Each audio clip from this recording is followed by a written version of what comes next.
Hey there, friends. Welcome to the #1 financial literacy podcast in the world. Welcome back to the show, everybody. That is my eager co-host, the one and only Saied Omar. I am Chris Nahibi, and I just want to let you know that this show has consequences, okay? Number one, it's going to make you exceptional parties. You'll be able to talk about current events, what's going on in society, financially. You'll be able to educate people. But an unknown gift that we bestow upon you by listening to this show is we actually make you physiologically sexier. That's a fact. It's a fact. It's science. Proven by science. Yeah. Some people may pump your mind. Yeah. But we also pump your body. There you go. That's good. I didn't know where you're going. I was like, I'm going on for the ride. Let's go. Well, in any event, this week we got a lot of I told you so's in the episode, and it's not because I'm being a selective asshole or Said's. It's because you are being a selective asshole. But we said a lot of things that are turning out to be somewhat accurate. Are we now? A little bit. Can't wait to get into some of these. So let's start with the basics. Why the U.S. remains far from a recession. Ironically, the article I read before I came in today was why the U.S. is likely to be in a recession. Yeah. It's very polar. A $1.5 trillion backstop for home buyers props up banks instead, which that article was interesting to me for other reasons, but we'll get into that. Right. We'll talk about Christian radio host, the one and only Dave Ramsey. Which I didn't really understand. Why you got to go after the man's religion in the title? That's right? just a description of what he does. He is a Christian radio host. I see. He got into a bit of hot water, and by hot water, I mean a $150 million lawsuit. Only 17 people, by the way. That's a big number. That's a big number. Yeah, they'll settle that. Because let's be honest. It's Dave Ramsey. And he wrong. He can write that check. But when I throw out the numbers to you, you're going to be like, what in the actual fuck were they paying this guy so much for? Right. But I got the numbers. The SEC sues Binance and CEO Changpeng. Finally. CZ going to get the clamp down. Finally. Do you know what they're suing him for? A couple of things, yes. We'll get into it. Chiefly among those, fraud. Oh, yeah. Shocker. Woo! Nobody called that except for the higher standard. Right. And then we're going to have a little bit of rolling out with some data and charts and all the good stuff. But the sexy stuff, it's right there in the middle. That part of the episode where you can't skip too far into it and get there without listening to the rest of the show. So you're going to have to dial in, place all tray tables and seat backs in the locked and upright positions. You're going to be here for a while. You go on so many airplane rides that you know like that by heart. You don't. Every once in a while, someone will throw me for a loop. Southwest has some creative people that do that. You know, like a really nice, flamboyant, over the top speech. Those always impress me because I got to be honest. After a couple rotations, you got to be like, God damn it! Yeah, come on. I got to do the seatbelt thing again. Can't do this. Yeah. Why? But some people are just chipper as shit. That is not us, for the record. No. Not at this time. Well, from the Wall Street Journal, why the U.S. remains far from a recession. The pandemic's after effects fuel economic resilience despite rising interest rates. Grain of salt. Okay, before we go down this path, all right, I pulled out the data, which I thought was important. And Said's got a lot of data and some charts, I think, on this as well. I took a little sneak peek at your section today. Finally. I know. Finally got some respect. It's like you earned some respect today. Yeah, exactly. A little bit. I mean, a little tiny bit. I feel like you went down just to see, did this guy fucking do anything for the show today? I was hoping you did more than I did. Yeah. I was like, I'm not ready. So with that grain of salt, this article is one of many, and there's a lot of people right now. And I think at this point in the economy where you get a lot of speculation on one side or the other side about, well, are we in a recession? Are we not? Yes. That's good. I think the general tide of perspective is pivoting towards this is more than likely a possibility, and it's now getting to that unavoidable kind of position. Right. It needs to be like a staple in all conversations. Like our conversations. Moving forward. From now on. All the time. Forever. You make this so awkward when you look at me in my I eyes. love doing it. All right. Job gains in particular remain robust, pumping more money into Americans' wallets. Payrolls grew by a surprisingly large 339,000 in May, as Saied talked about in the last episode. And the increases for the preceding 2 months were higher than initially estimated, the Labor Department said on Friday. Across the economy, job openings increased to 10.1 million in April from 9.7 million in March. Also commented on that in the last episode. Jolts. Far exceeding the 5.7 million unemployed Americans that month. This mismatch between the job opportunities and the job seekers continue to spur wage growth. And let's just pause there. 10.1 million job openings in April. Right. 9.7 million in March. Mm-hmm. Okay. 5.7 million unemployed. That's still almost 2 jobs for every unemployed person. Right. We've been hovering around that 10 million job openings mark for the greater portion of this entire year so far, year to date. And when you analyze the data, pre-pandemic, that's 40% higher than pre-pandemic levels. It is shocking.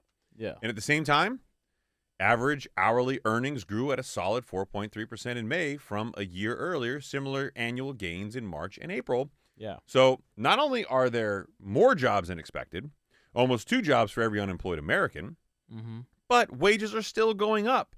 And this is very much contradictory to what normally happens when the Fed does things like increase interest rates at the cadence that they have. Right. Typically speaking, when you increase the Fed funds rate, one of the fallout things that happens is wages come down and unemployment numbers go up. Right. And for some reason, in this particular economy, we have not seen that yet. We have not seen that yet. So to dive in a little bit further into the data here, the expectation for that jobs report that came out was only 180,000 jobs. We almost doubled it. Yeah. 339,000. That's incredible. And the jobs report, historically speaking, for our listeners, has been one of the primary reports that the Fed likes to look at before each of their FOMC meetings, because that is a great portion of what what their job entails. But with what's been going on over the last year and a half, 2 years, I think the inflation figures and those reports have been hyper focused on. So this report here, a lot of people get frustrated with it because of the revisions, right? I feel like this report, more than most reports, is probably very outdated. Yeah. I don't feel like we're capturing the unemployment and wages numbers the way work from home, technology. I think a lot of these things have skewed these numbers, and I don't really understand why. Right. Because you can't. I mean, there's too much stress out there. Well, that's why a lot of people have lost faith in these reports, and because, like we've said it before, when we started diving into some of the numbers in the sectors that have been adding jobs, like that doesn't make sense. I don't know where these numbers are coming from, and when you dive into it, so let's see, expectations were 180,000. We covered that. Professional and business services, that sector, they added 64,000 jobs. So let's go on to the article, because I talk a little bit about between goods and services, and you've been talking a lot about this in the show. Mm-hmm. Americans have about $500 billion in so-called excessive savings, excess savings, I should say. Yeah. The amount above what would be expected had pre-pandemic trends persisted. Okay. Mm-hmm. I can't read most nights. You wrote that. I know. According to a May report from the Federal Reserve Bank of San Francisco. So $500 billion in so-called excess savings above what the normal trends would be. Yeah. Is that stimulus? Probably yes. Is it excess wages that haven't come down? Right. Certainly a part of that. That allows them to shell out for summer travel. And if you recall, when we talked about the last inflation numbers, air travel was the highest ranking inflation item at 26%. Yes. And as a guy who's been on a lot of planes lately, I can tell you the planes are packed. Right. Hawaii was jam-packed. New York was packed. Concert tickets and cruises despite rising prices and enabling companies to keep raising them. Right. So now companies know they might not be able to get as many people buying, but the ones that will buy will pay more. Right. And all this on the heels of the Fed doing 10 consecutive rate hikes. Right, and if we go over the previous month, so now let's look at the trends here. In March, they added 236,000 jobs. In April, 294,000 jobs. In May, 339,000 jobs. This is all going the wrong way from what the Fed's trying to accomplish. And the problem with this report that a lot of people have issues with that I was talking about earlier are the revisions. When you start looking at the revisions, these are huge swings. So it makes you wonder, like, these initial reports, the people that are contributing the data to these surveys. Maybe you should explain what the revisions are. So what they do basically is the companies that contribute to the the jobs report, if they don't contribute their data, what they end up doing is they project what is going to come based on previous data, right? And then they'll release a number. Let's just say 339,000. Like they did this time. Best possible guess based on partial facts and partial estimates. Yes. And then once they end up reporting those figures, the revisions will either go upwards or downward. So I have some of the revision numbers here for you. In January, they revised the report down 45,000. In February, they revised it down 63,000 jobs. In March, they revised it up 52,000 jobs. In April, they revised it up 41,000 jobs. These are huge swings. Very huge swings. So it calls into question, like, is this a good report for the Fed to really base some of their decisions on, whether they should continue to, either hold rates or increase rates or even hopefully cut rates. But one good thing about the report that came in the right direction, if we want to drop some rainbows and lollipops. Sunshine, gumdrops and lollipops. Sunshine, I love it. Give it to me. Pump it, baby. Pump it. Unemployment now recorded up at 3.7%. So yeah. Again, headed in the right direction. 1 month of positive trending does not mean it's headed in the right direction. Right. But I mean, it does ultimately need to go that way. But what they're saying is that's largely contributed to people who are self-employed have now backed out of the market as being self-employed and now working. A lot of realtors, actually. A lot of realtors are bowing out of the real estate industry, which is interesting because so much of the country is not experiencing the declines that the West Coast is experiencing yet. Right. We're starting to see more and more of that happen, which is it's an interesting kind of, I guess, behavioral economic trend that we're seeing. I guess those who wanted it much easier aren't getting it as easy, but there's still business out there to be had. Right. If you can get a listing, they still sell out pretty quickly, which is interesting. But what I thought, so this is from Justin Wolfers, professor of public policy and economics at the University of Michigan. I don't think there's any chance we're in a recession. And I see stuff like this and opinions like Any this. chance? Come on, and dude. I'm like, okay, here's my problem with this. Arun does what we normally do and pull up the guy's picture so we can make fun of him. I mean, I have to. I'm I not have taking to the know. bait. I'm not taking the bait. Yeah, you're not. No, That was an easy target. I know. I'm not going to go after Mr. Wolfers Okay, you guys. for his looks. Yeah. or But his last name or- matches the aesthetic sound that someone with his aesthetic would or make. his choice of suits. Oh yeah, very tacky. Yeah. But maybe it's an old photo. That being said, we're not going to attack his aesthetics. Wow, you're just deciding to take the higher road. I'm taking the higher He's a standard good today. guy. That's why. I am. See, Arun and I are positive affirmation guys, and you're a negative The affirmation villain guy. wanted to attack. I would. Saw I was blood. ready. I was like, let's go. Let's get. I this know. guy. It's honestly a reoccurring trend in my DMs to get concerned messages about you. Really? Yeah. How come you Hey, never shared Chris, is everything okay with Saied? He seems really negative. And no, he's just an asshole. Well, I just tried to give positive information. You shot it down. What do you? No. You try to put a frown upside down. I get that, and then you try to say, "Hey, if you want me to pump rainbows at you."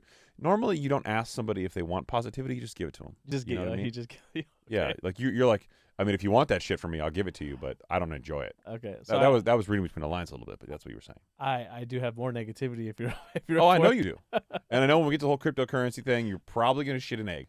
Yeah. No, that I'm happy about. Oh, really?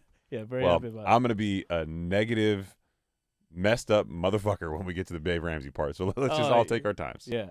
I mean, you briefly touched on average hourly earnings earlier, but also in that jobs report was the wage growth. Yeah. Okay, and this is something important to analyze because when you look at it, wage growth only grew 0.3% month over month. Incremental, but still growth. Still growth, but if you annualize that figure, 3.6%. Yeah. Compare that 3.6% to your average, inflation rate. So whether you're looking at PCE, the Fed's preferred measure, or CPI, both roughly around 5%. Okay, let's just call it 3.6%. Your wages go up. Inflation's at 5%. Your buying power is not there. Yeah. So you're not keeping up with the cost of goods and services. So that's why this is a huge problem. And that wage growth is only going to continue to go down. One of the things that particularly bothers me every single time we get these opinions about, well, are we in a recession and are we not? And clearly we have our own. We've talked about it a lot on the show. We think January 1, 2022 was a recession, and everything else we've experienced since then is partially recession, partially not. Yeah. The last show about GDI and GDP was a new metric. GDI, gross domestic income for me, was pretty eye-opening. But here's what I'll say. Why any of us think after 14 years of artificial interest rate deflation, and the longest prolonged period in history where we've done this to ourselves, economic policy and the set of circumstances we were in with the pandemic, do this to ourselves. Why we think any recession that would follow that would be in line with textbooks and traditional data. I mean, how naive is that? Yeah. If you do the unprecedented and experience the unprecedented, why would you expect the reaction to that to be normal? Right. So maybe we're all overthinking, oh, my God, this doesn't look like any recession I've seen before. Yeah, we're not in a recession. Right. Mr. Wolfers. Well, maybe it's because this recession will not look like any recession that precedes it. And anecdotally, while I'm on the soapbox, all these recessions have been snowflakes. They've all been unique. Right. Coming out of the last recession, the Great Recession, everybody's like, oh, my God, the only thing that can take down a bank is bad loans and assets defaulting because they had so many bad loans in their books. Right. Nobody in a million years thought it would be people running after deposits from their bank and taking out of you just because of social media and some comments. Absolutely. Yet that was something that was impactful to banks this time. And recession is no different. Yeah. You know, what started the Great Recession and the stuff that happened in the secondary market is not what's going to start this recession if we're in one or if we're going into one. So why we're looking at the same predictors and expecting the same thing, they say doing the same thing over and over again, expecting a different result, is it the definition of insanity? Yep. I think a lot of these economists are fucking insane. Yeah. They're looking at the same thing over and over again and expecting a different result. And it's like, no, dude, look at different things. Right. Yeah, it's true. And you know, when you think about, like we just talked about the jobs report and these revisions that are made in these huge swings, how in what world could any economist give you a reasonable like projection based on these types of revisions every time? I mean, Odin, we skimmed over before I got to it because I forgot about it. Can you please pull up that chart from the Wall Street Journal on the initial jobless claims that I threw in the show notes? If you look at it, there's one right here. The bottom one right there. The top one first, not seasonally adjusted. Okay? Mm-hmm. Look at that. How there's peaks and valleys, right? But once you scroll down now to the seasonally adjusted, oh, very flat, yeah. Very flat, not as much, and that's concerning, right? If the Fed increases 500 basis points and we're not seeing an uptick there, haven't made a dent. That's a real problem, dude. Like for anyone to think that that's not a problem, I mean, that chart right there speaks for itself. That is a pretty damning chart. But I guess, I mean, look, here's a part that gives me a little bit of hope. Okay. I know that we think that these things have to happen as a natural byproduct, right? Not just have to happen. It's what they're aiming. That's what they need it to happen. They want it to happen. Yeah, no, I get that. But here's what I'll say. Maybe this time is different. Maybe the recession is an earnings recession. And somebody sent me a great article on this that it was coming up saying, hey, bro, you guys called this. You were right. And I'd like to point out we're always right. We are your bros. Even when we're wrong. But yeah, look, this July, let me say it again for those of you who are new to the show. This July, you're going to see earnings dip in a lot of sectors and industries. Some of them, of course, will be positive. Some of them will be negative. Financial sector, any type of lenders that are out there, they're going to go down. Oh, yeah. I would hope the next earnings season we'll see travel and services go down. Yeah. Especially when you get past, like, let's see, July, August, September, you start reporting in October. Yeah. I think that's going to be outside of the holiday season, or going into the holiday season, but outside of the summer travel season. So it'll be interesting to see how these things all come down to unwind a little bit. But we are going to see an earnings recession of sorts. And that impact will be to the markets going down because we all know the stock market is just a discounted cash flow based on what we think the earnings will be. Yeah, 100%. And by the way, when you start talking about earnings, I couldn't help but think, you think Apple's earnings are going to come down a little bit after those Vision Pros? Can we do this? Can we please do this? Yo, this shit. Yo, so you sent me this 1 minute like video, and I'm like, oh, that's cool. I'm like, oh, they went to augmented reality, not virtual reality, and I dig that. I dig that too. I'm not gonna lie. See. Yeah, you can still see. People can see your eyes. And I was still like, okay, they have a big ass battery from a cord. Like, why do they probably don't want to like have a battery blow up on your head. Yeah. Like, okay, I get that. And I'm like, it's not as sexy. But they try to hide the cable as much as they could. Yeah. Okay, fine. And even then, I was like, I might buy these. Like, walk around the office with it. They were very interesting. Where they had. I'm not gonna lie. I would totally wear it just to be that guy. I would too. Yeah. I would too, and I would like But whatever. But I sent that to you without knowing the price tag. But goddamn, for $3,500, they better see into the fucking future, bro. I swear to God. Like what? Who? Why? Who's paying $3,500? I will go out and buy literally a 75-inch flat screen TV for $1,000 and tape it to your face. Yeah, exactly. I mean, I'm sorry, but $3,500, like y'all fucked that up. Yeah, big time. Yeah, come on, Steve Jobs. The aesthetics didn't look too bad. You know what they kind of reminded me of? They reminded me of like those snowboarding goggles. A lot of people made those comments on social media, and I get that, but it'd be really cool if they didn't have the battery in the back, and you could actually take them snowboarding. They give you like the hill. I mean, they're going to develop tons of technology here, but you can give you like the terrain perspective and you got to bring this. You got to bring this price point down. Come on, $3,500 is not it. Come on, Tim. Yeah, your Riz is off, Tim. Your Riz. Come on, King. Yeah. Shit. Low key, bro. Shit, high key's off. Vision Pro. As much as I wanted a W from Apple, yeah, I remember. I saw the price tag, and I was like, I used to geek out on these every year. We'd be like, "Oh, are you staying up to date?" I didn't geek out. I didn't watch anything. Honestly, I didn't even know what was going on today. And how can we have not seen like something super sexy in the iPhone yet? Give me something good, bro. What do you want from it? I don't know, man. Make it stand up and dance. Give me a screen on the other side. I don't give a damn. Dude, they used to be able to do that. Like if you like had without a case, you had it because it had that beveled edge. Yeah. Go ahead, and then it would like certain vibrations because you could choose your vibrations. It would like turn 360 degrees. Like why? Do you often play with the vibration on your phone? I'm gonna leave that one alone. You have a very specific knowledge of the types of vibration that a phone can create, and it's a natural question, Arun. I'm sure you were wondering the same thing. Any answer? I'm gonna leave that one alone. No, I saw it. I saw it on Oh, he's stuttering. He's on stuttering, YouTube. boy. I'm trying to Very clean up the show. moment for you. I'm trying to clean up the show. This is not a dirty topic unless there's something dirty going on at home. I know. We know you. I don't know me. What are you talking about? Come on, man. Let's go. Keep it moving. But okay, let's go back to that jobs report. You seem very uncomfortable right now. Do you want to talk about it? I'm trying to clean up the show, man. Clean up what show? We got sponsors reaching out to us now. Listen, the goal of the show is to make people sexier and to also entertain. Oh, I see what you did there. Make people sexier, given the potential sponsorships. Oh yeah, there is a little bit of that out there. Huh? We are mid negotiations on talking to a couple of people who have a desire to sponsor the show. Because none of you out there have decided to send us any money. So we got to look for sponsorships. I feel like that's a villain comment, too. Wow, man. Leave it alone. You got a stack of money behind you, bro. Yeah, I guess. Speaking of money, let's talk about the next article. Mm. This is the one about the really, really big backstop, which doesn't really prop up the homeowner. It props up the banks. Mm-hmm. The article from Bloomberg is, well, a shot across the bow. And as a banker, I probably shouldn't read this article, but I'm trying to be non-biased. Okay. The federal home loan banks, they're tasked with providing liquidity to the markets, right?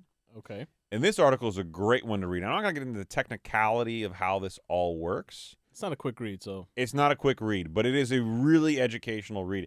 For those of you who bought some of the books that we recommended, like the ones on the Federal Reserve or any of the other books we recommend on the show, and you want to know the idiosyncrasies of how the mechanics behind banking works, this is a great article. It's not obviously as long as a book, to give you an idea of how it works behind the scenes. But, Arun, if you could pull up that chart there, I found this fascinating. All right. Wow, on point, Arun. Well done, brother. Quick draw. Federal support, but no federal salary. Annual compensation of each federal home loan bank CEO in 2022. I did not know this. Yeah. Jerome Powell, as a reference point, his salary is $203,500, which is probably why he looks so grumpy when you see him most of the time. Yeah. I mean, if I'm not mistaken, I think the president only makes like $400,000 or $500,000, right? Well, you're the president, though. You got a lot of fringe benefits. Yeah. You got a lot of friends, but you're not paying for a taco salad. Yeah. You know what I mean? It's about point. Who's this for? It's for the president. You know what? That's on us. Yeah. We get a photo? Yeah, I mean, you're not take paying. this one. Yeah, No yeah, taco salads were expense here. Yeah. All right. So Indianapolis, CEO of their Federal Home Loan Bank, $3.7 million a year. I know the former San Francisco head, $2.4 million a year. If I would have known how much he was making, I would have made him pay for dinner. Wow. New York, $2.3 million. Boston, $2 million. Atlanta, $2 million. Pittsburgh, $2 million. It goes all the way down to little Chicago at $1.6 million. I don't know why these numbers are the way they are, but damn. This is not including bonuses, I would imagine. I think it's all in comp, but You it think doesn't so? clarify. Yeah. That being said, wow. Yeah. That Wow. is a whole lot of taco salads. That's why you love taco salads. You know, I haven't eaten in like 9 hours. My stomach is messed up today. Yeah. You So- were very grumpy earlier today. I was very. Odin and I have our own side conversation where we know if we need to talk to, like, what kind of mood is he in? Is he approachable? Is he not approachable? Am I that Did he have his caffeine yet? bad? No, man, I'm just kidding. You know what it is? I'll be honest, okay? I'll be emotionally honest with myself and everybody else. I'm doing too much, man. And like some days, everybody wants to talk to me about something, Mm-hmm. and there's just not enough time to go around. And and everybody wants to have a conversation with you. They don't want to call you and be like, "Hey, man, I need this. Can you do this?" Right. They're like, "Hey, man, what's up? How you doing?" I don't have time for what's up, how you doing right now. Yeah, I get that. And I get it that. sucks because like it's not malicious. Like people legitimately care. People legitimately care, or they feel like really close to you, and they want to be filled in. Yeah. Yeah. It I might want- not even be the filled in part. I mean, like, perfect example is I see you all the time, Chris, right? And I'm like, dude, how you doing? You look stressed. Right? So people That's could his be calling. That, and that's just that's checking his in way on of you. saying you look like shit. Number one. Yeah. You haven't been doing Yeah. your skincare routine. Yeah. And you look I like you gained some weight. Yeah. He said that right now. I have lost weight, believe it or not, and I have not been doing my I skincare want you to know routine. you lost muscle. Because you haven't ate for the last 9 hours. It was muscle that you lost. How can you be so sure? I could tell. A little more flabby. See, again, I don't want to paint you in this light, Ay. but Arun and I have had our own separate text message conversation in which we said, "God damn, he's mean." I'm calling BS. No, it's there. Yeah. Yeah. All right. We'll show you after the show. Oh, good. Yeah, I'll show you for the show. But I can only imagine, going back to your conversation about just how busy you are. There is such thing too as decision fatigue. And it's real, dude. It's absolutely real. I'm at the point now. I'm a guy who loves wearing like a nice suit and getting dressed. I get up in the mornings. I don't want to think about it. Yeah. If I could literally wear joggers and a hoodie and go into work every day, I would. And I honestly look forward to that point in my life. Yes. I am so done. And I love suits. I love fashion. I love clothes. But I'm so just mentally burnt out of decisions. Yeah. I just don't want to think about That's it a anymore. lot of thought. I mean, yeah, exactly. This is why I dress like I'm going to a funeral most nights I'm on the podcast. I just can't. I can't do it. Like I'm mentally done. Yeah. Exactly. I had a total of today to myself probably 30 minutes total Wow. without something to do or something like that. It's why certain people out there wear the same, articles of clothing Yeah, every day. Steve Jobs was Steve notorious Jobs, for that. Zuckerberg. Yeah. Obama had somebody on staff that would literally pick out his outfit the day before. I remember it was time he got roasted for wearing like a tan suit. Like, what are we? Yeah, I feel What? like it's not very presidential to wear tan suits. Come on, man. Stop it. It's not like Stop. What do you there's like a whole behavioral psychology behind this. Like that's why like all presidential candidates always wear like blue suits and like white shirts. Yes. They rarely wear like other kinds. Really? Yeah, It's want not- to appeal it's to the not- working man too. It's not presidential. There's a whole psychology behind it, man. Yeah. Like I know you're laughing this off because you're a villain and you think everybody's got to be on your standard. No, but I'm saying if Obama's getting ripped for wearing something that was non-presidential, I mean, well, our guy Trump in office was doing a lot of unpresidential shit. I'm not gonna get into politics with There's you. a bro. full-on Wikipedia page about this. Obama tan suit controversy. Oh wow, okay, let's on August 28th, 2014, U.S. President Barack Obama held a live press conference on increasing the military response against the Islamic State, ISIS, in Syria, while wearing a tan suit. Unreal, man. He's rocking the shit out of that tan suit. Well, Obama's appearance on television in the tan suit sparked significant attention and led to media and social media criticism. The issue remained prominent in the media for several days, with the issue being particularly widely discussed on talk shows. Come on, man. What are we doing here? I want to be so well known one day that This is the kind of shit. My controversies have their own Wikipedia pages. You see those sweats Chris is wearing today? What the fuck is going on? Yeah. Chris didn't shave. Controversy. Yeah. Yeah. Controversy. They have his own Wikipedia page. Chris didn't shave.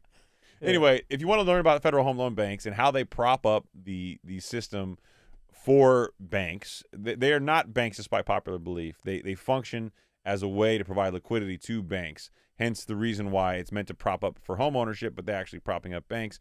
This article is a fantastic read. There's also tons of graphs and charts here about how the funds they're supposed to be distributing back in the community are utilized and who's using more and who's using less. So how do they, like in its simplest form, like how do they provide liquidity back into the markets? So if you recall from my appearance on Mind Pump, and if you haven't listened to it, I recommend that you do, one of the things that Sal inquired about was a fractional banking system. Yes. The Federal Home Loan Bank is really what props up how that system works. Right. So I make a loan for $1 million. I can pledge it to the Federal Home Loan Bank if you're in California, for example, San Francisco, yes. the Federal Home Loan Bank of San Francisco, and I could get a loan on that note. Right. Because I can literally see your eye twitching right now, by the way. Is it? Yeah, your left eye is twitching. That's Are you winking at me? No. No. That's viewed as an asset for the bank, which is why that loan that they make, right? That's why they can pledge it to the FHLB. Federal Home Loan Bank, FHLB. Yeah. So then let's say I take $1 million. I made a $1 million loan on this $2 million home, right? Right. So now I've got a promissory note that you owe me for $1 million. You're going to make payments on it. Right. I take that promissory note. I pledge it to the Federal Home Loan Bank saying, hey, you guys can have this note in the worst case event scenario that I don't pay you back. Right. And they'll give me a loan on that $1 million of $500,000. Okay. Now I can take that $500,000. I can go make another loan. Right. On, let's say, $1 million house. Right. Now I've got a $500,000 note. I can take that $500,000 note, and I can go and pledge it to the Federal Home Loan Bank, which will give me $250,000. Yeah, this is a nice chart here, too, in the article. So do yourself a favor and really try to go over there and check this out. Yeah, great graphs, great charts. I don't want to bastardize the article by trying to explain the entire concept, but basically they have a mandate to help homeowners and to help provide liquidity to the system. Yeah. But you'll find out they are much more profitable than people realize. Yes. And you'll see where the money's going and where it's not going if you read the article. That'll be in the show notes. Check it out. Yeah, they allocate a certain percentage of their liquidity for affordable housing. That's their mandate. Yeah. Yeah. Now I know I skipped through that a little fast, but you'll have to bear with me. I could not help. Oh, gotta get to this one. But get to this article. This article, more than any other article, has been sent to me way more times by listeners of the show. And for every one of you who sent this to me, I love you. I adore you. Yeah. You get me. You complete me. Honestly, when I checked the show notes, I couldn't believe that this was here. I was like, oh my God. Oh yeah. I sent it to friends of friends who know this team very well. Yeah. And I'm going to say, look, again, for the record, I don't think that Dave Ramsey is a bad person. For legal reasons, I have to say that. But what I do think is that despite the good advice that he may give, I do think he leverages his community. And his community is made up of a very large Christian population, which rely on him to be honest and forthright. Something that I have criticized him highly on. Now, historically, my criticism had come from a couple instances where I saw him pushing narratives. Like, for example, you got to buy a home now. Right. If you can buy a home now, buy one now, because real estate values are not going to go down every year for the next 5 years. They are not going to go down. Followed by an affiliated link. What was clearly an affiliate link, but a non-disclosed affiliate link. Right. The only reason that I knew it was an affiliate link was because I clicked through and I saw and I have experience with a little bit of the social media marketing, which I'm sure most people, and I know in this case, some people do not know. Right. So, point in case. Yahoo Finance article titled, Christian radio host Dave Ramsey faces a $150 million lawsuit from listeners who say they were defrauded by a timeshare exit company he promoted, and the numbers here are fucking staggering. It's insane. Maybe we get into a little brief thing on what a timeshare is. Oh, okay. It's actually shocking. I know a lot of people always ask me. You know, I don't like timeshares, but I know a lot of people who have them and some people who swear by them, so I'm not going to demonize timeshares. What I will say is that the value you think you have in a timeshare as far as like the money, yes, it's not there. Now, if you value the ability to use it yes, and you do use it, then your value is the experience that you can get by going there frequently. Yes. But don't ever think you can sell these things and make money. Right. You're guaranteed a certain portion of time throughout the year at this property, at this location, or maybe other properties within. It depends on the contract. So a timeshare basically is you are buying in to use a time, typically at a resort property in a destination location. Right. So like Hawaii has tons of timeshares. There's places all over the world. All over the world, right? A lot of hotel facilities have And if you timeshares. really, really like this location, then you see yourself, I don't really see me or my family going anywhere else. Why wouldn't we get this? So let's get into a little bit of a teaser, and then we'll get into the meat and potatoes of the numbers. Lawyers argue that as complaints mounted, Ramsey became increasingly combative about his links to the company. Right there, my ears went up and went, huh? Yeah. Oh, yeah. Exactly. Because I recall Mm-hmm. when he did this with the real estate stuff, because he came out and he made his shtick about how real estate values were going to go down every year for the next 5 years. Right. And then he put on like this big like webinar, social media presentation where he came out with papers in his hands and he was slamming it down. He started off by saying, I've been in the real estate business for 44 years. Yeah. And he did this whole like big peacocking thing and it made it a big deal. And I'm like, why the hell did he double down on like why didn't you just tell people it's affiliate marketing links and that you're not driving as much traffic? Like, why did he double down? It would seem so bizarre to me. Well, apparently this is a reoccurring behavior from him. Yeah. This is a quote. Instead of acknowledging the deception, Ramsey recorded a 9-minute radio segment in which he lashed out at anyone he felt to be responsible for Reed Haynes' woes, which I'll explain what that is in a moment. The lawsuit stated those parties included timeshare companies and the Washington State Attorney General. So, Dave Ramsey was promoting a timeshare exit company. Okay? This was named Reed Haynes. Okay. The timeshare exit company paid him about $460,000 a month. Come on, man. For 6 years. He made about $30 million to promote this company. Wow. $30 million. Now, Reed Haynes themselves, during this time, made about $70 million from the promotion. So for them, spending 30, they won 40. Yeah. It made sense. Yeah, exactly. So this was a huge moneymaker for them. Right. Well, as some timeshare companies are, they don't really work too well. Effectively, this company started telling people, hey, call the timeshare company, say this, and that. And people are like, why am I paying you for this? Right. And they're spending a lot of money, and it just wound up being a very unsavory business practice, and it wound up being a whole lawsuit there. And especially when he's a trusted source for financial advice. So the whole point is, during this entire time, he never told people about this being a paid advertisement. Yeah. He just said, if you have a timeshare, they'll help you get out of it. He does this all the time. He talks about there being the Ramsey network, or they're part of the Ramsey this, or we trust them. They're trusted advisors. Classic in-group, out-group. It's inferred. In-group, out-group, brother. It's inferred, but it's not specifically disclosed. In my mind, this is illegal. It should be. This is deceptive, false advertising. It's very illegal.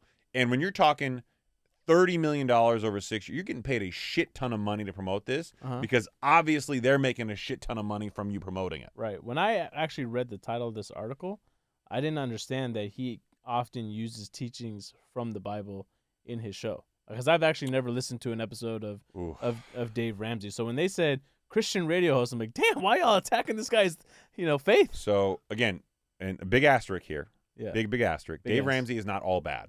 No. Okay. Right. My beef is this particular beef. It's the lack of disclosure with advertising. Because it can be viewed as deceptive. I truly believe that his loyal fan base would have still used the service even if he said it was an ad. Right. Oh yeah. So the need to not disclose specifically, in my mind, is stunning. Right. But yes, so if you go back, Dave Ramsey actually filed BK. He had a bunch of financial trouble, and maybe that's why he's able to talk about staying out of debt, because he went through this bad time in his life. But he didn't find financial success and started getting on television shows, and you can look this up on his Wikipedia page, until he started teaching and selling his services at Christian churches. Do we know what the 17 plaintiffs are actually saying that was wrong with the timeshare exit strategy? Yeah, so I went into the article. I mean, it's been a little bit of time since I read it, but effectively they had some, quote, deceptive practices, meaning that the company that he's promoting had deceptive practices. but they were often advised to negotiate their own settlement with the timeshare companies, and they usually found it impossible to contact the actual company. So that you would pay this Reed Hayne company, but then people couldn't ever contact them. Oh, you had to do all the work yourself? You had to do all the work yourself, right? And they were basically like, hey, go do this. Fee. So imagine like you pay them a fee to help you out, and then they give you some instructions and say, go figure it out your own. That's basically what they were doing. And it's like, what the fuck? What does it say? What's that last sentence? A religion news service also failed to get responses from Ramsey or Happy Hour. Yeah, so Ramsey wouldn't respond to the inquiry. If you're in a lawsuit, that's just the prudent legal thing to do. Is right. You don't respond to ongoing litigation, which is fine. But yeah. I think there's some culpability here. So this is what I've been telling friends who are friends of Ramsey and the Ramsey Network. Do I think that he will be held accountable in this particular lawsuit? Possibly not. Mm-hmm. Do I think that he's involved in deceptive advertising and will have some legal repercussions? 100% absolutely. Right. Yes. Look, at the end of the day, whether you believe in, Ramsey or you think he's a good guy or a bad guy, the Ramsey Network is real. Like, no, he kills it. Oh yeah, this is one advertiser made him $30 million in 6 years. Oh yeah, one advertiser. Trust me, he's got a lot more. Right, and I'm not just saying him. I'm saying people in his network, and you network with other people there. I mean, something is going to come of that. It's just, the dude's got 1,000 employees. I mean, he's not hurting.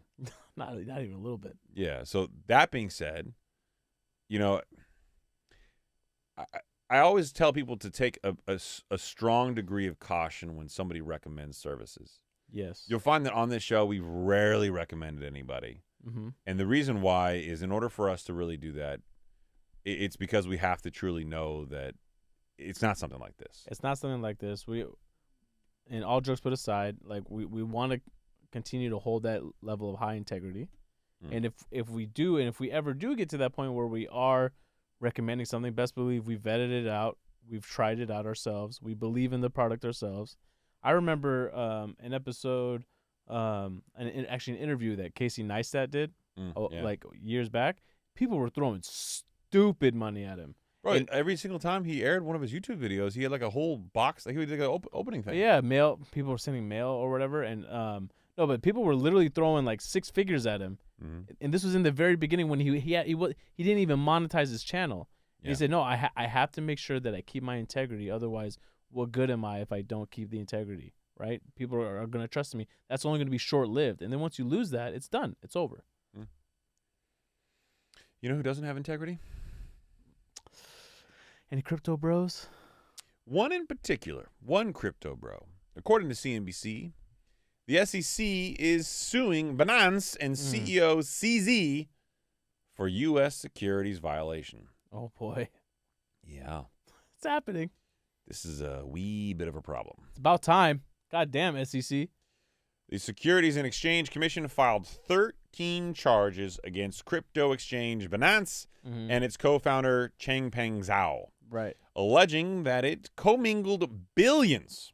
Mm-hmm. Let that sink in, kids. Billions. That's a lot of millions. That's a lot, yeah.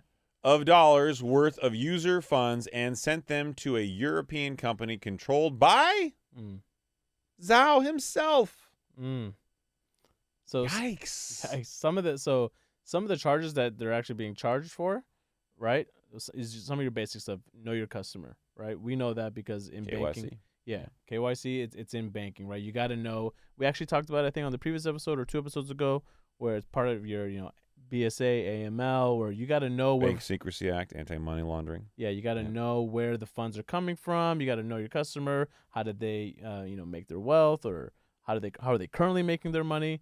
They failed to do that. Another thing that they're really getting hit for is wash trading. So what that is you're able to buy and sell the assets to manipulate them almost instantly to make it look like legitimate funds. Yeah. Yeah. The U.S. regulator alleged that Zhao and his exchange worked to subvert their own controls, hence the trading reference that Saied just made, to allow high net worth investors and customers to continue trading on Binance's unregulated international exchange.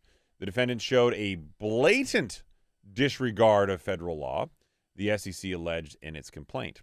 The complaint also alleges that Binance and Zhao violated critical provisions. Critical As in, not small, No.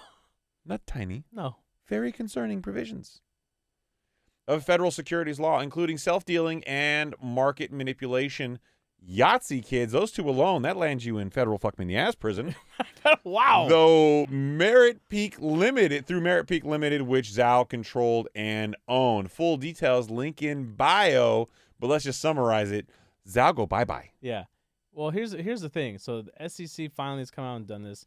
The Commodities Federal Trade Commission has already filed something against him in Binance. Binance, and the DOJ, the Department of Justice, is already hitting him. I think that what they hit him for sanctions evasion. So look, this guy is wrapped up. He still hasn't stepped foot in the U.S. I don't think. Oh no, he's never going to. And he never will. No. Right. This is why all that scuttlebutt, if you want, earlier in the year, where he was like, "Wow, most of our stuff is off outside the U.S. U.S. isn't our biggest market." He was trying to downplay exposure to it because he knew this was coming. Right. And for the listeners that are unaware, so Binance is the #1 cryptocurrency trading platform. Ooh, not for long. Yeah, not anymore. But hopefully, there won't be any. And for anybody who wants to go, why these guys keep saying Binance? Yeah, that's well, a shout out. Dr. Doom, a.k.a. Noriel Rubini, a.k.a. the goat. Hot Tub Don. The GOAT. The GOAT, who has been strangely silent as of late. I can't wait for his next statement. He must be off on like some sex retreat or something. Oh, he's on like a yoga one in the middle of like, I don't know, Peru or something. Ooh, I like that. Or like the Maldives. Okay. I am Noriel. I am here to make you sexy. That's him too. That's so him. And I got to tell you, if you want any better example of how this show can make you more attractive to women, you look no further than Noriel Rubini. The man is not an attractive man. No. He is not from a wealthy family. He said himself, they like me for my brains. He has said it on multiple occasions. And this man has been photographed all over New York with multiple women in every single photograph. Arun, just Google it like you did last time. I mean, it's stunning. The photos of this man with women that are clearly younger and attractive. Decade over decade, though. It's this isn't one event. This is. It's like a Disney story. It's like he's that ugly. Look, Jesus Christ. What is this? Noriel Rubini partying. I love that Google search. Look at I mean, but it pays dividend. I mean, some of the women that are posing with him. No, hold on though. Loki, like, what is that? I mean, look how happy he looks. He's just a stud, dude. Yeah, he got a drink in his hand, a girl in the other, hand around, around her waist. A Russian oligarch's New Year's Eve mega party photo album, and of course, Noriel Rubini is there. Yeah, exactly. No Russian oligarch. Look at what photos below that. Jesus, how is this guy not a laureate? Unreal. I don't get it. I bet you it's these photos right here that are keeping him. In any event, if you have ever wanted to strive to better your life, and you want to become sexier to the opposite sex or maybe the same sex, I don't care what you're into, this show can help you become Noriel Rubini. Yeah. All you got to do is put the time in. He's an economist. Yeah, he is.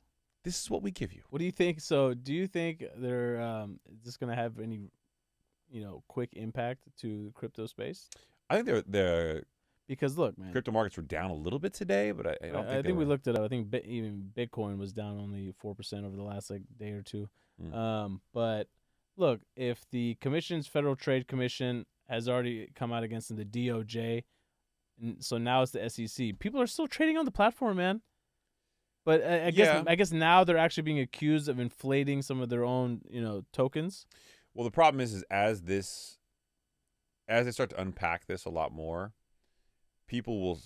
So if he is self-dealing, and he's doing effectively an FTX kind of move here, right? Which it sounds a lot like what he's doing. Okay. Then he's limited. He knew after FTX went down to limit his exposure to the U.S. and get away from the U.S. and not come here. Do you think that he has like a liquidity issue, or? I think if this is what he's doing to wash currency and circumvent rules, yes, he does. And I would say that over time, many of these exchanges will suffer the same fate. Right. I mean, after all this, how could you even still risk it and trade on this platform and own any of these tokens? I don't know. Yeah. That begs the question of who and how long will that happen? And I got to be honest with you, I've stepped away from cryptocurrency for so long at this point that I don't really have a lot of up-to-date information on what's going on, because I think you're insane. And there's still people who really rally for things like Bitcoin, which is fine. Mm-hmm. You know, I get that, but the exchanges are what scare me the most right now. Yeah. I don't know how you support some of these exchanges. Yeah. But, you know, there's people who will always believe that any way of subverting fiat or traditional currency, government-backed currency, is the way to go. And anytime you see any type of post on anything social media-wise, it's financial. Yeah. You'll always see like spam from that. I mean, it's shocking to see how far down the rabbit hole has gone. But when was the last time you heard anybody talk about an NFT? Yeah, it's true. I mean, those died a quick death. Right. Just gone. Gary V, where you at? Yeah, VCon. Yeah. Is he gonna still hold his networking events I'm sure he does. That guy. for the NFTs? Yeah, he's not hurting. Yeah, not after making all that money on the NFTs. He's not hurting. All right. So I included this last article for you, Saied. Why? I'm back in. Because I thought this would register with you a little bit. As I said on social media, on Twitter specifically, and I shared it, I think, on Instagram as well, I am slowly turning my mindset around as it relates to work from home. And I don't want people to think it's not because I don't think people can work from home. I think they can. I think some people are more productive working from home. I think it makes a lot of sense in certain circumstances. And despite criticism that, you know, if someone said to me that I wasn't a leader because I couldn't figure it out, I don't know how you do it in a fair and equitable way for those people who do have to be in the office. And I realize some companies don't have to have anybody in the office. Right. And some people actually prefer it. In some businesses, yes, some people do. In some businesses, absolutely have to have people in the offices. Yeah. So it depends on, I guess, the business and the sector. But there is clearly a standoff looming. And I was watching a couple social media clips the other night, and one of the things I saw was interesting was the operating officer for personnel for the government, who oversees most of the government, could not testify to Congress about the number of government employees who've come back physically to the office. Oh, wow. And it was hard to know, and we'll get information for you. And it was a pretty aggressive assault on her and the work from home situation. There's a big divide between Republicans and Democrats on whether that should still be the case. But if you recall, going back to the pandemic, the government was the first businesses to send people home, work from home. Yeah. It'd be interesting to see what those numbers ultimately wind up being. They also recently added 50,000 jobs. Well, the criticism of government employees specifically, historically, and I'm not saying I'm an advocate of this, historically has been these are less motivated employees.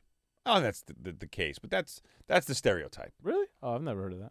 Yeah, like the criticism of DMV, for example, and some of the agencies. I see. Not all of them, but the criticism is you're there for the benefits or what? Yeah, or you're a lifer or something like that. But I guess my bigger question is, if that's true, what's their productivity at home, working from home versus working in the office? Were they happier working from home? Were they more productive? Right. Were they getting better results? Because maybe it's the environment that they're in that they're not happy with. I mean, who knows? But there's no metrics to support any of that. Yeah. And all I can tell you is, from my perspective, it's been very difficult. But this article from Bloomberg Business: don't ask us to come to the office more often or we will quit, financial professionals say. From Bloomberg Business, I feel goes like that's on, a bad chess move. Financial professionals have a warning for their employers. Right. Don't ask me to come into the office more often or I'll quit. That's according to the latest Markets Live Pulse survey, which found that roughly 1 in 2 people, that's 50% for those of you out there who do maths. Wow. 1 in 2. 1 in 2. Who work in finance would change jobs or already have if their managers required them to spend more time in the office. Yeah. More than half of the 1,585 respondents globally prefer a hybrid arrangement. Yeah. Which only about 20% favor working from the office. Wall Street chiefs have been among the loudest in pushing for a return to the office 5 days a week. Now, I'm going to throw out a hypothetical scenario. Okay. Why would the Wall Street chiefs so badly want people back in the office? They can't have those commercial real estate office spaces vacant for too long. Or, opposite theory here, okay, maybe they're looking at the macro productivity of the businesses and they see it going down. efficiency going down. Mm-hmm. Maybe they're stubborn. Maybe that's what it is. Yeah. But let's think about it from a financial executive's perspective, shall we? Okay. If I am an executive at Morgan Stanley and I want all my people to come back in, I have office space that I'm paying for. I could let that office space go and save a ton of money. Right. So for some reason, I believe people being back in the office warrants spending that money. Mm-hmm. So clearly there has to be some economic viability to make that decision, right? It can't be just Absolutely. because of ego, right? No, can't be. Yet there seems to be a very significant divide in the Riz. You've been stuck on the Riz, dude. I love it. you- That's my new I millennial. don't think a lot of people know what the Riz is. Let's pull it up, Odun. Ah, What's the Riz? high key. Your Riz is off for not knowing the Riz, bro. I feel like the Riz is just like the new way of saying your mojo. Riz is basically just slang for having charisma. Yeah, your mojo. Your Riz is off, bro. Man, my Riz is on, always on. The word is typically used to describe heterosexual men. Ooh. -1. Why is that the case? Yeah, -1. That I feel like that should not be. That's not how it's used. Yeah. Yeah. Another word for spitting game, how good you are with pulling and sustaining bitches. That's straight from Urban Dictionary. Dictionary? I was so stunned by this sustaining bitches that I just couldn't speak. I was Definition number 1. I just Yeah. wow. Another word for spitting game. How good you are with. Person 1, are you from Tennessee? Because you the only 10 I see. Person watching from afar. Damn. Nah, don't. I can't Stop say it, that. stop it. Wow. Stop That guy has no Riz. Why is that there? Wow. This is terrible. This is very uncomfortable. This is a very uncomfortable Urban Dictionary search. Yeah, seriously. Wow. So we got some stuff coming out later this week after this episode. So actually, yeah, before this episode drops, that we won't have a chance to get to in time. On Wednesday, consumer credit comes out. Mm-hmm. Big deal. Big deal. Didn't you have a credit chart in the show notes? I did. I wanted to find a way to tie it into the wage growth that we were talking about earlier. Remember? I just tied it in for you. Yeah. So basically, Saied, I am your father. yeah. So earlier when we talked about average wage growth was at 0.3%. If you annualize it, it was 3.6. Damn. That is I know. So when you annualize it, Woo. it was 3.6%, right? So when you look at that 3.6% average wage growth and you compare that to inflation, which is at, PCE, I believe was at 4.7%. We talked about your buying power. You're losing money on what you can actually buy. Now, let's say you couple that with all-time high credit, right? which we have. All-time high non-household debt, which your next chart is actually a very good indicator. A big part of this spike on this chart for total outstanding credit. I mean, that's a 45-degree like hockey stick. Yeah, a big part of that has to do with, and we covered it for the first time in 20 years.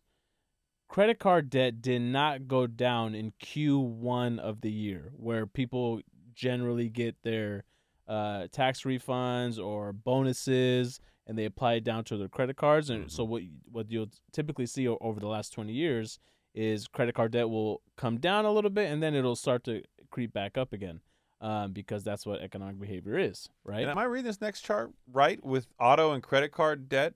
Yeah, 30-day delinquencies peaking up pretty significantly. Oh yeah, and that was the other thing that I wanted to bring up is delinquencies. Wow. Delinquencies are on the rise. So mortgages and home equity people are still paying, right? Still pretty average across the board. Because generally speaking, the consumer protects where they live more than they protect anything else. So they'll let their auto debt or their credit card debt go into default well before they let their mortgage debt go into default. Wow. But now you can see how we're now creeping back up to 2015, 2016 levels, and at the rate that it's going, I wouldn't be surprised if it heads back up to 2008 levels. Wow. But according to some economists, I don't see any signs of a recession. Yeah. Why? Yeah. What's going on here? I don't understand why they get that from. And that chart brought to you by the Federal Reserve Bank of New York. You haven't really plugged very many articles before. I could tell it was very awkward for you. Yeah. So Odun usually highlights it for you. He likes to see me mess up. It's because you're a bad guy and I'm the good guy. Got it. And that's what has to happen here sometimes. Villain. Yeah. and you've adopted this persona, and I almost feel bad that you have. We got a nice review from Mr. Chris Winkle. Who? See, you don't even remember the names. I do. The one on Apple? Yeah. Do you want to read it? Yeah, we should read it. You told Arun before the show started you weren't going to read it. No, That's some villain shit. Wow. Arun, co-sign me here. Did he not tell you that he wasn't going to read I it? said I wanted to save it for the next episode. You did say you did not want to read it. He actually brought the window up, and he closed it. Amazing show. I don't know that he's alive. He's trying to end the show as a good guy. Amazing show. Thank you, Chris Winkle. Appreciate you for recognizing. Full of useful information and insight on everything financial. Love the conversation and humor. See? Our selling point is we make you sexy. We give you humor. Humor. You haven't said a word the entire goddamn show, even when I've been prodding you to speak, and now you're laughing? Yeah. I thought I was on mute.